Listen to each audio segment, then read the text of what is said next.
सो hello दोस्तों, welcome back to this channel. तो electrodynamics के और एक इंपॉर्टेंट टॉपिक में आपका बहुत बहुत स्वागत है। तो आज के इस वीडियो में हम डिस्कस करेंगे reflection coefficient and transmission coefficient. तो आइए इस टॉपिक को शुरू करते हैं। सो माय डियर फ्रेंड्स, हम ऑब्लिक इंसिडेंस का यूज करके हमने दो फ्रेजनेल्स इक्वेशन इसके पहले वाले वीडियो में निकाल चुके थे। वो कुछ इस तरीके से थे, ये पहला वाला इक्वेशन और दूसरा वाला इक्वेशन। इन दो इक्वेशन का यूज करके हम जो reflection coefficient and transmission coefficient निकालने की कोशिश करेंगे। सो देखो, ये जो ऑब्लिक इंसिडेंस की पहली वाली केस थी, दूसरी वाली केस भी हम आगे वाले वीडियो में डिस्कस करेंगे। सो देख लेते हैं कि सबसे पहले तो हमारे पास रिफ्लेक्शन कोएफिशिएंट क्या होता है। So my dear friends, simple सा है, ये एक रेशियो होता है। तो मैं यहां लिखना चाहूंगा, it is an ratio of, ये किसका रेशियो होता है? रेशियो ऑफ इंटेंसिटी ऑफ, किसकी इंटेंसिटी? Intensity of reflected wave, intensity of reflected wave to the intensity of किसकी? Incident wave. Okay, incident wave. तो ये इन दोनों के बीच का क्या होता है? रेशियो होता है। तो उसी को क्या बोलते हैं हम? रिफ्लेक्शन कोएफिशिएंट, जो कि कैपिटल आर से दिखाया जाता है। अगर मैं उसको मैथमेटिकल फॉर्म में लिखने की कोशिश करूंगा तो reflection coefficient are is equal to क्या है? Intensity of reflected wave. तो यहां मैं इंटेंसिटी लिखूंगा रिफ्लेक्टेड वेव के लिए, एंड डिनोमिनेटर में क्या आ जाएगा? Intensity of incident wave. तो यहां इंटेंसिटी ऑफ इंसिडेंट वेव। बोलो बढ़िया यहां तक। अभी इस इक्वेशन को मैं ऊपर तो नाम 1 और 2 दे दिया है, इसको मैं 3 दे देता हूं। अब इंटेंसिटी निकालने के लिए हमारे पास एक सिंपल सा फॉर्मूला होता है, intensity I is equal to 1/2 epsilon naught C E to the E not का स्क्वायर। ओके, और इसके साथ में एक एंगल लगा देंगे हम cos थीटा। बोलो बढ़िया यहां तक। अब क्या करेंगे, मैं इंटेंसिटी निकालूंगा रिफ्लेक्टेड वेव के लिए। तो यहां लिखा मैंने intensity of reflected wave is equal to 1/2 as it is. Incident wave जो है हमारी, वो फर्स्ट वाले मीडियम में रहेंगी। तो फर्स्ट वाले मीडियम के लिए हमने एप्सिलॉन नॉट को क्या लिखा था? एप्सिलॉन 1 लिखा था। सी यानी कि स्पीड है, जिसको वेलोसिटी बोलूंगा मैं v1, एंड ई नॉट और क्या रिफ्लेक्टेड वेव के लिए है, तो यहां लिखा r एंड उसका स्क्वायर। ओके, एंड यहां cos of theta reflected r। बोलो बढ़िया यहां तक। एंड उसी तरीके से हम इंटेंसिटी ऑफ इंसिडेंट वेव के लिए निकालूंगा। तो 1/2, मेरी incident wave and reflected wave दोनों ही एक ही मीडियम में थे, है ना। ये वाली डायग्राम आप देख पा रहे हो कि ये हमारी बाउंड्री कुछ इस तरीके से थी, प्लेन सरफेस, और हमने एक वेव ऐसे इंसिडेंट की थी और वो रिफ्लेक्ट हो गई थी, और दूसरी एक ट्रांसमिट हो गई थी। यानी कि ये हमारा फर्स्ट वाला मीडियम था और ये वाला सेकंड मीडियम था। ठीक है, तो यहां मैं लिखूंगा एप्सिलॉन 1 v1, और यहां से ई नॉट, और यहां लिखा आई का square and cos of theta I.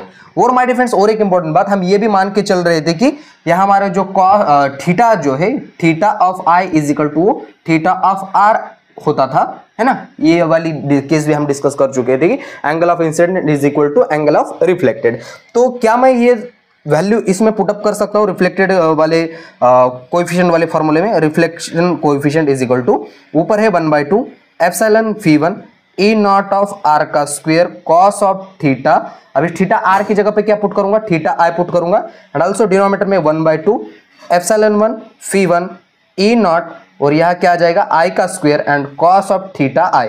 ये cos ऑफ थीटा है, cos of theta I cancel, 1/2 cancel, epsilon ये दोनों भी कैंसिल हो जाएंगे। बचा है हमारे पास सिर्फ reflection coefficient are is equal to e not of are का square divided by E not of I का स्क्वायर। ओके, अब इसको इक्वेशन नंबर दे देता हूं मैं 4। अब देखो जरा, इक्वेशन नंबर 4 में ई नॉट ऑफ आर की वैल्यू हमको यहां से पुटअप करनी है इस वाले फॉर्मूले से। तो यहां मैं इस साइड में लिख लेता हूं वो वाली कंसेप्ट। देखो माय डियर फ्रेंड्स, हम क्या कर लेते हैं, यूज इक्वेशन 1, या लिखेंगे आप B use equation 1 in equation कौन सा वाला है? वो 4 वाला, 4 वी गेट। जैसे हम यूज करेंगे तो उसमें ये जो मेरे पास reflection coefficient r is equal to e not का स्क्वायर, यानी कि पूरे वाले का स्क्वायर हो जाएगा। यानी कि मैं ऐसे अल्फा माइनस बीटा का स्क्वायर लिखना चाहूंगा, divided by alpha plus beta का स्क्वायर। ओके, एंड ऊपर क्या है? ई नॉट ऑफ आई, उसका भी स्क्वायर, एंड इसके डिनोमिनेटर में क्या था? ई नॉट ऑफ आई का square. Okay, e not of I का स्क्वायर। ये दोनों फिर से एक बार कैंसिल हो जाएंगे, एंड ये मेरे पास reflection coefficient is equal to ये आ जाएगा alpha minus beta divided by इसका होल स्क्वायर, एंड यहां से अल्फा प्लस बीटा एंड इसका भी स्क्वायर। ठीक है, तो ये मेरे पास क्या आ गया? रिफ्लेक्शन कोएफिशिएंट आ गया। अब इसी तरीके से हमको क्या करना है? इसी तरीके से हमको निकालना है ट्रांसमिशन कोएफिशिएंट। ओके, नोट किया जाए यहां तक अच्छी तरीके से। सो माय डियर फ्रेंड्स, देखो जरा रिफ्लेक्शन कोएफिशिएंट की डेफिनेशन भी कुछ इस तरीके से ही रहेंगी। तो रिफ्लेक्शन कोएफिशिएंट की डेफिनेशन में चेंजेस क्या हो जाएगा, ये भी यहां मैं पहले तो ये रिफ्लेक्शन कोएफिशिएंट को चेंज कर लेता हूं थोड़ा बहुत। ओके, आप भी कर लेना। यहां मैंने लिखा ट्रांसमिशन कोएफिशिएंट, ट्रांसमिशन कोएफिशिएंट, ठीक है। अब ट्रांसमिशन कोएफिशिएंट को हम कैपिटल टी से निकाल लेते हैं। ओके, अच्छा है यहां तक। एंड ट्रांसमिशन कोएफिशिएंट ये रेशियो होता है किसका, इंटेंसिटी ऑफ ट्रांसमिटेड वेव, किसका, intensity of transmitted wave to the intensity of incident wave. बिल्कुल सेम है उसी तरीके का, बस इस रिफ्लेक्टेड की जगह पे क्या आएगा, ऊपर ट्रांसमिटेड आ जाएगा, है ना। अब याद रखने के लिए आपको इस तरीके से याद रखते हो कि ट्रांसमिशन कोएफिशिएंट में इंटेंसिटी इंसिडेंट वेव की डिनोमिनेटर में तो सेम ही पार्ट है, बस चेंज क्या हो रहा है, ऊपर ट्रांसमिशन है तो ऊपर ट्रांसमिशन आ रहा है, ऊपर रिफ्लेक्टेड कोएफिशिएंट है तो उसको रिफ्लेक्शन कोएफिशिएंट आ रहा है, ठीक है। अच्छा, अब मैं यहां इसी तरीके से इंटेंसिटी भी निकाल लेता हूं। इंटेंसिटी का यही सेम वाला फॉर्मूला रहेगा, intensity of transmitted wave. Okay, intensity of transmitted wave. अब ट्रांसमिटेड वेव दूसरे वाले मीडियम में थी, है ना, ये वाला हमारा reflection incident wave and reflected wave एक मीडियम में थी और ट्रांसमिटेड वेव दूसरे मीडियम में थी। तो ट्रांसमिटेड मीडियम के लिए हमारे पास एप्सिलॉन 2 आएगा, या वेलोसिटी का स्क्वायर आ जाएगा, और यहाँ क्या आ जाएगा, टी आ जाएगा, और इसकी जगह पे क्या आ जाएगा, एंगल टी आ जाएगा। ओके, एंड इंसिडेंट वेव तो हमारी पहले वाले मीडियम में ही थी, तो इसकी जगह पे ये वाला कंसेप्ट एज इट इज रहेगा, ठीक है। अब सारा सब्स्टिट्यूशन हम क्या कर लेते हैं, इस वाले इक्वेशन में कर लेते हैं, तो ये वाली कंसेप्ट अब यहाँ यूज नहीं होंगी, क्योंकि यहाँ एंगल थीटा टी है और यहाँ एंगल थीटा आई है। ओके, आप ऐसा नहीं करना है, आपको अलग से लिखना है, आप चाहकर भी नहीं भी कर पाओगे, ठीक है। सो देखो माय डियर, अब मैं इसको थोड़ा सा चेंज करने के बाद ये क्या हो जाएगा, transmission reflection coefficient is equal to, so reflection coefficient I intensity of transmitted wave का ये वाला इक्वेशन ऊपर रहेगा 1/2 या एप्सिलॉन 2 या v2 e नॉट t का स्क्वायर, एंड यहाँ है cos of theta t, and denominator में क्या आ जाएगा 1/2 या epsilon 1 φ1 e naught of i का स्क्वायर, और यहाँ cos ऑफ थीटा i। क्या क्या कैंसिल आउट हो जाएगा, 1/2 खाली कैंसिल हो जाएगा। और एक इंपॉर्टेंट बात, ये जो cos of theta t divided by cos of theta i, इसको हम एक अलग कांस्टेंट मान के चलते हैं, उसको अल्फा मान के चलेंगे हम। So alpha is equal to हो जाएगा cos ऑफ थीटा t बटे cos ऑफ थीटा i, ठीक है। अब माय डियर फ्रेंड्स देखो जरा, ये रिफ्लेक्शन कोएफिशिएंट वाला इक्वेशन मेरे पास कुछ इस तरीके से बनके तैयार हो जाएगा। रिफ्लेक्शन कोएफिशिएंट सॉरी ये ट्रांसमिशन कोएफिशिएंट लिखो यहाँ से, या ट्रांसमिशन कोएफिशिएंट, ठीक है। तो transmission coefficient is equal to epsilon 2 v2 e naught of t का स्क्वायर, एंड इसकी जगह पे हमने क्या पुट करने वाले, अल्फा पुट करने वाले, तो ये एप्सिलॉन 1 φ1 और यहाँ से e नॉट ऑफ i का स्क्वायर, एंड इसके जगह पे हमने क्या पुट किया, अल्फा पुट किया। ओके, यहाँ तक। अब क्या मैं ये वाला थोड़ा सा पोर्शन मिटा के इसको कंटिन्यू करूँ आगे, यहाँ तक आप नोट कर लीजिएगा अच्छी तरीके से। ये ट्रांसमिशन कोएफिशिएंट भी डेफिनेशन भी आई होप कि आपने लिखी होगी।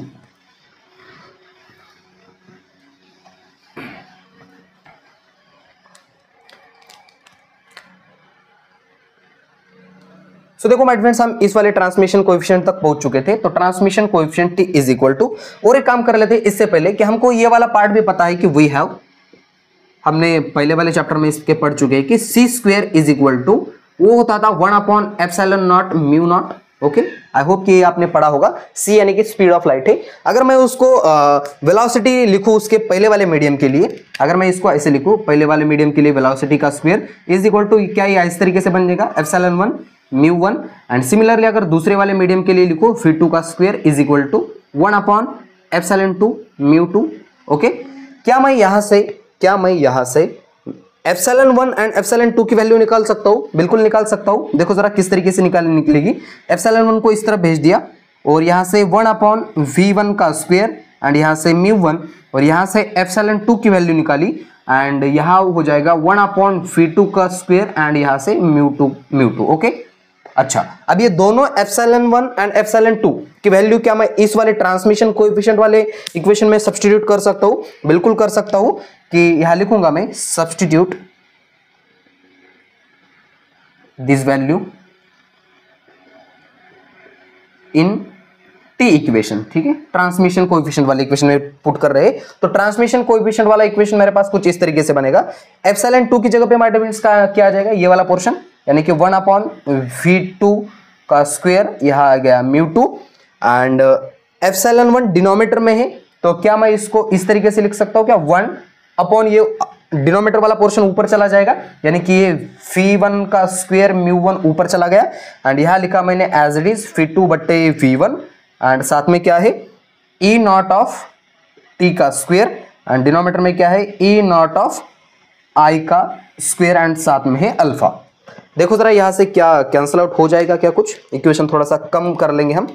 यहां से ये φ1 का एक φ1 और यहां से स्क्वायर कैंसिल, v2 और यहां से स्क्वायर कैंसिल, तो बचा है मेरे पास transmission coefficient is equal to, यहां से ऊपर है φ1 μ1 डिवाइडेड बाय नीचे है φ2 μ2, एंड इसके मल्टीप्लिकेशन में लिखा alpha E not of T का square divided by E not of I का स्क्वायर। ओके, यहां तक कोई दिक्कत नहीं होनी चाहिए। और एक बात माय डिफरेंड्स, यहां से अगर आप इसको ध्यान से देख पा रहे होंगे कि इसको हमने बीटा कंसीडर किया था। ओके, इसको क्या कंसीडर किया था, बीटा कंसीडर किया था, तो वो वाला भी काम यहां कर लेता हूं मैं साथ में।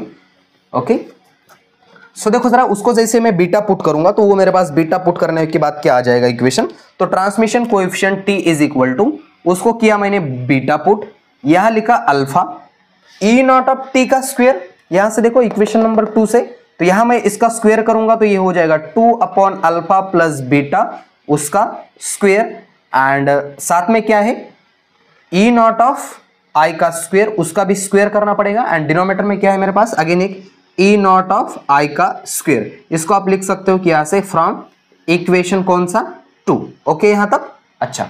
अब क्या किया जाएगा, दोनों कैंसिल आउट हो जाएंगे, and transmission coefficient is equal to, ये हो गया ये 2 का स्क्वायर 4 हो जाएगा, और यहां लिखा 4, ये alpha beta divided by alpha plus beta का इसका whole square. So my difference this is called as a transmission coefficient. तो ये मेरे पास ट्रांसमिशन कोएफिशिएंट भी आ गया और रिफ्लेक्शन कोएफिशिएंट भी आ गया। अब हमको एक और काम करना है कि reflection coefficient and transmission coefficient इसकी सम क्या आनी चाहिए, 1 आनी चाहिए, तो वो वाला पोर्शन भी हम प्रूफ कर लेते हैं साथ में। तो देखो यहां तक नोट कर लीजिएगा अच्छी तरीके से। तो ये ट्रांसमिशन कोएफिशिएंट का जो इक्वेशन है मैं इसको साइड में लिख के रखूंगा।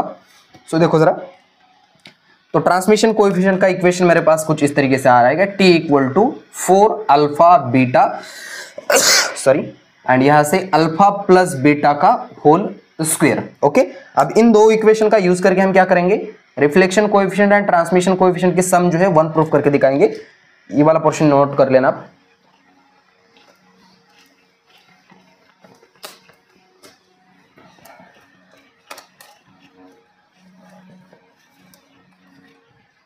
सो देखो माय फ्रेंड्स, यहां हम ऐसा लिख सकते हैं कि शो दैट, क्या हमको शो करना है, देखो जरा, शो दैट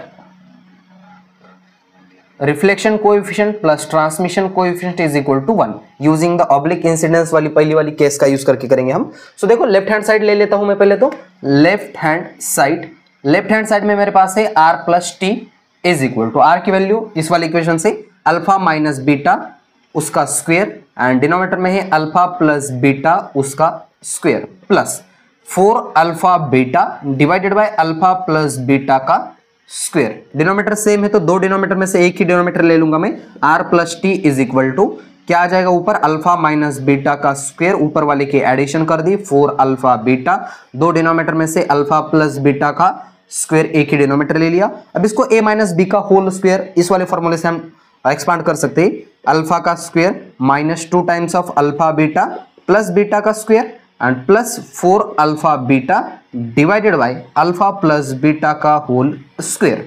देखो जरा, आपको यहां से ध्यान से अगर देख पा रहे होगे कि ये minus 2 times of alpha beta है और यहां से प्लस 4 अल्फा बीटा है, तो इसमें से अगर 4 में से 2 चला गया तो 2 ही बचेगा, यानी कि ये कुछ इस तरीके से बनेगा alpha square plus 2 times of alpha beta plus beta का स्क्वायर, अगेन डिनोमिनेटर में अल्फा प्लस बीटा का होल स्क्वायर।